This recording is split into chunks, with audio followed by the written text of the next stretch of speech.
Salam jumpa Bapak Ibu trader sekalian, Stok Tenesian di sini. Hari ini kita ada di tanggal 25 Mei 2023. Apa kabar hari ini? Dia IHSG-nya merah ya setelah sempat. Kemarin saya terbawa optimisme udah hampir langsung hantam-hantam. Nggak taunya hari ini berakhir minus ya. Minus 0,62%. Artinya kita bisa melihat IHSG kembali di bawah resisten trend line yang kuning ini tadinya adalah resisten ya. Tadinya adalah support, kemudian berubah menjadi resisten pada saat IHSG ada di bawah trend line-nya. Kita katakan memang trend line yang warna kuning ini cukup kuat. Jadi kita masih menunggu, ini sih belum seberapa ya. Kita masih bisa berharap IHSG kembali naik menembus trend line.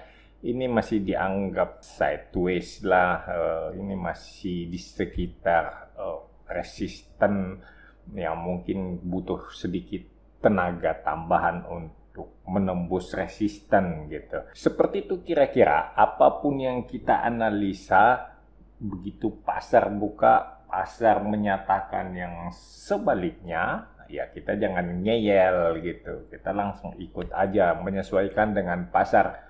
Kita itu nggak ada apa-apanya di tengah pasar. Pasar nggak pernah peduli posisimu di pembeli atau posisimu di penjual. Pasar akan bergerak sesuai dengan opini yang terbanyak di pasar. Kalau kebanyakan trader menganggap saham ini di kemudian hari akan naik, maka tradernya akan membeli meskipun analisa kita mengatakan turun. Jadi ini benar-benar demokratis gitu. Siapa yang paling banyak uang, dia yang mengendalikan.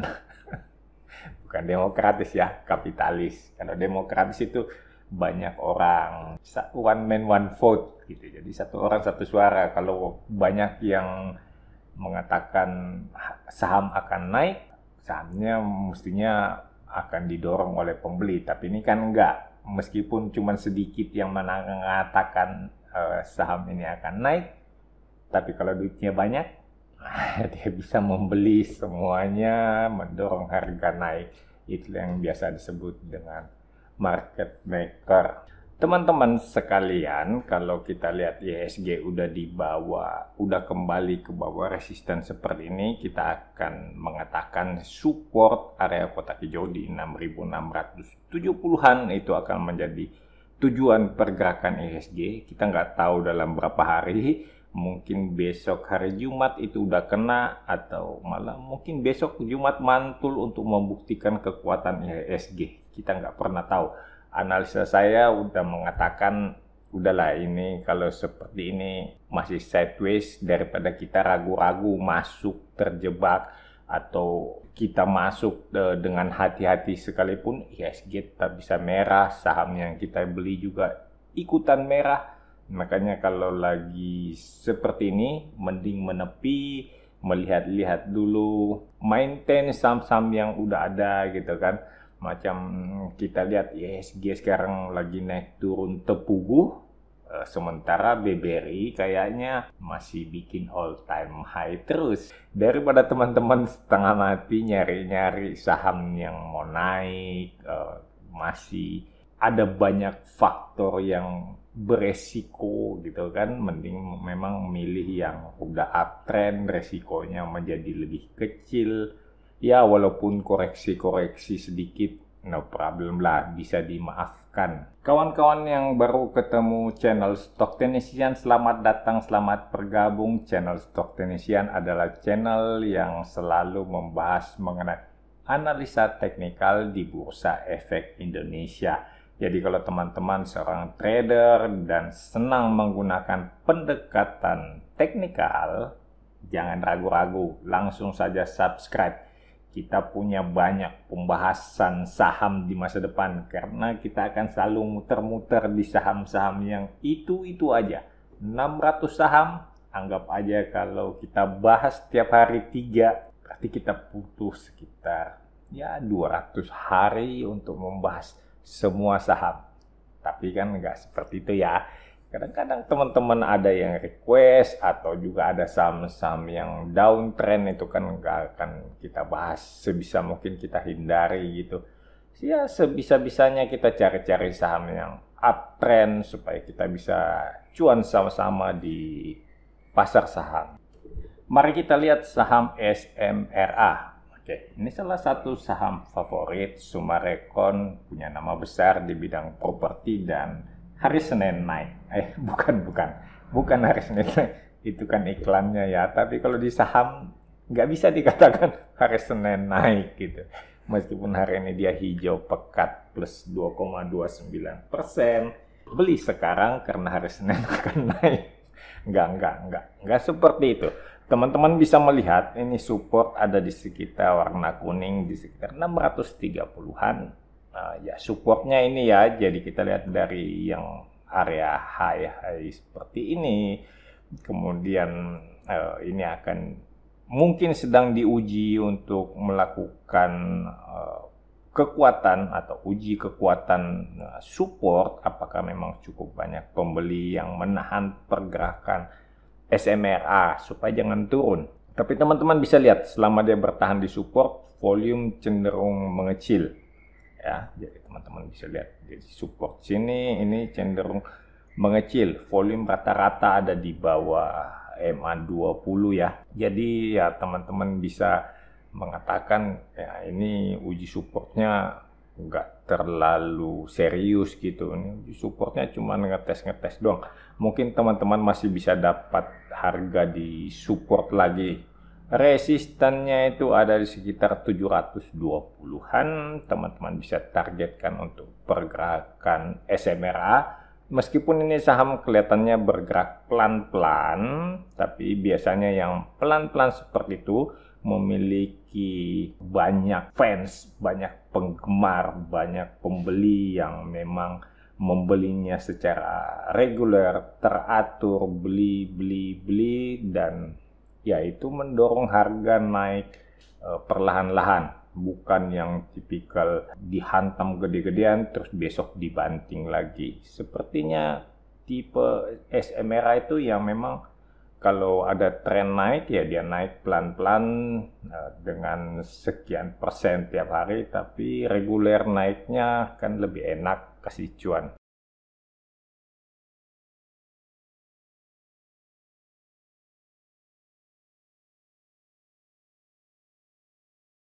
Berikutnya kita punya LPKR. Nah, LPKR kita lihat ada juga di support sama seperti SMRA tadi. Jadi ini supportnya kebetulan ada di angka sekitar 92 sampai 95 ya di kotak kuning ini. Dan buset, asal teman-teman tahu ini LPKR dulu itu harganya di 200-an gitu ya. Nggak tahu kenapa bisa turun seperti ini. Dan teman-teman bisa lihat di sini saya tertarik dengan higher high dan higher low yang terbentuk di LPKR. Jadi teman-teman bisa melihat di sini high gitu ya. Di sini low, higher low, dan di sini higher low lagi. Mudah-mudahan nggak ada new low sehingga kita bisa melihat progres kenaikan LPKR. Kalau kita lihat sih emang targetnya itu nggak jauh ya, di sekitar 102 sampai 105 udah cukup cuannya gitu ya, 10 poin, lebih dari 10%. Cuman ya gimana ya, teman-teman mesti perhatikan di sini MACD-nya dead cross ya, tapi teman-teman bisa melihat dead cross-nya itu ada di atas 0. Maka kita katakan ini memang dead cross tapi ada di atas 0. Secara keseluruhan kita katakan ini saham sedang sideways, cenderung turun. Tapi karena dia udah disupport, maka ya dia akan tertahan di support. Seperti itu kira-kira. Nah, kalau saham yang sedang sideways, teman-teman jangan lihat lagi di MACD, tapi teman-teman lihat di indikator CCI. Indikator CCI itu kita tunggu sampai dia memotong naik, entah dari bawah minus 100 naik ke atas minus 100, atau dari bawah 100 naik ke atas 100. Itu yang kita lihat. Jadi Yang CCI ini kita lagi nunggu. Sekarang kan dia poinnya itu 43,04. Berarti minus ya. Berarti ada sekitar 137 poin buat naik untuk nyebrang di atas 100. Nah, itu yang kita tunggu. Kita tunggu sampai CCI-nya pelan-pelan naik. Begitu dia tembus naik ke atas 100, itu adalah sinyal beli dari CCI. Kita bisa ikutan. Atau kalau teman-teman yang mau beli di support, kebiasaan beli di support, ya belinya sekarang ini. Semua ada resikonya. Semua ada rewardnya, dan itu pilihan bebas masing-masing orang. Nggak bisa kita paksakan bahwa mending kita beli di support atau mending kita beli pada saat indikatornya keluarkan sinyal. Semua itu pilihan bebas ya. Jadi teman-teman bisa menyesuaikan sendiri dengan profil resiko. Kalau memang pengen beli, tahu di mana harus membatasi diri dan tahu berapa banyak uang yang dicemplungin. Karena nanti kalau cemplungin uang terlalu besar, dia bergerak turun sedikit aja, itu udah paniknya minta ampun. Iya kalau cuma panik, tapi kalau kebawa sampai nggak bisa tidur gimana? Harus dipertimbangkan sebagai trader.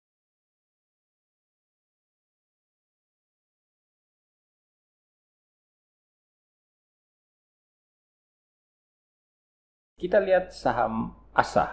Nah, ASA ini kelihatannya lagi naik ya. Emang kita udah nggak usah ngomongin ini lagi naik. Kalau cuma turun 1-2 minggu itu nggak masalah. Selama trennya masih kelihatan naik, masih oke. Nah, sekarang kita punya tugas adalah melihat bagaimana ASA ini menguji support ya. Supportnya itu ada di sekitar 990. Apabila dia turun di bawah 990, dia akan menembus support, dan teman-teman harus melihat support berikutnya di sekitar 734 untuk memastikan tidak ada lower low gitu ya. Jadi teman-teman ini kan sekarang dia lagi ngambang nih di tengah di antara support dan resisten.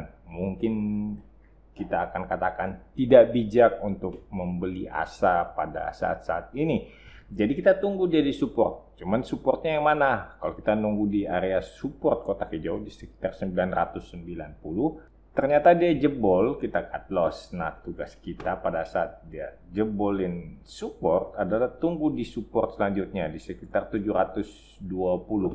Kalau dia membentuk low yang lebih rendah daripada low di sini, berarti itu udah downtrend. Tetapi kalau dia tertahan somewhere around here gitu, jadi dia langsung mantul di sekitar sini, ya itu artinya kita nggak melihat lower low, dan itu bisa kita jadikan suatu petunjuk untuk masuk entry di ASA pada saat dia ASA menembus area kotak hijau. Jadi kalau dia ada di bawah sini terus tiba-tiba di tengah-tengah sini dia mantul naik, kita belinya pada saat menembus area kotak hijau. Artinya kita melakukan strategi buy on breakout. Nah, begitu kira-kira. Jadi yang kita lihat itu selalu adalah chart harga. Begitu harga bergerak, kita udah punya strategi, kita udah tahu seperti apa yang akan kita lakukan. Baiklah, cukup sampai di sini hari ini. Tadi ada saya lihat teman-teman yang nanya, kasih contoh saham-saham yang EMA 20 lebih besar daripada EMA 50. Nah, teman-teman bisa cek 3 saham yang hari ini saya bahas itu semuanya EMA 20-nya ada di atas EMA 50. Jadi tidak diragukan lagi, sahamnya sedang uptrend gitu ya. Secara indikator memang sedang uptrend. Soal di mana kita entry itu harus kita pikirkan, kita gabungkan dengan profil risiko kita masing-masing. Saya kira cukup. Salam cuan untuk kita semua.